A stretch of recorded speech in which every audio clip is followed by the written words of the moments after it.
Today we're going to demonstrate how to shade a hundredths grid showing a decimal subtraction. So the numbers that we are subtracting today are 57 hundredths minus 14 hundredths.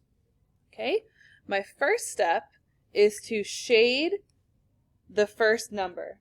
And you can pick whatever color you want to use to shade.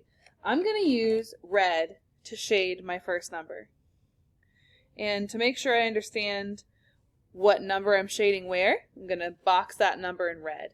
So my first number is 57 hundredths. I know that this hundredths grid shows 1, 2, 3, 4, 5, 6, 7, 8, 9, 10 columns of 10.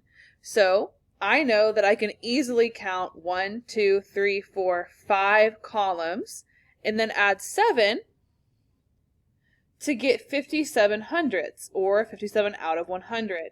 So 1, 2, 3, 4, 5, 6, 7.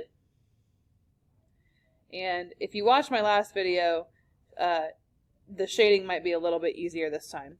So I already boxed out where I'm going to be shading, and instead of shading each individual square, I'm just going to do a general shade all over my area.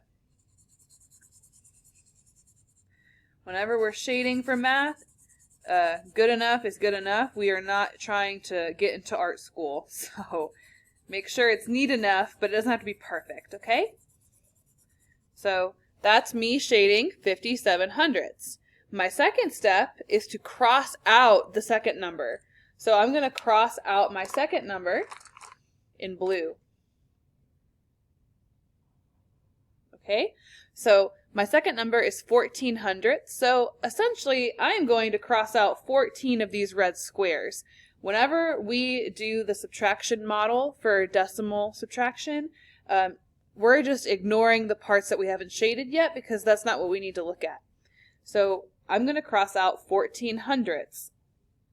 1, 2, 3, 4, 5, 6, 7, 8, 9, 10, 11, 12, 13, and 14. So my final step is to count the remaining red squares. So easily I can count my columns. I have 1, 2, 3, 4 columns, or 4 times 10, and that gives me 40 plus 3. So my answer is 43 hundredths.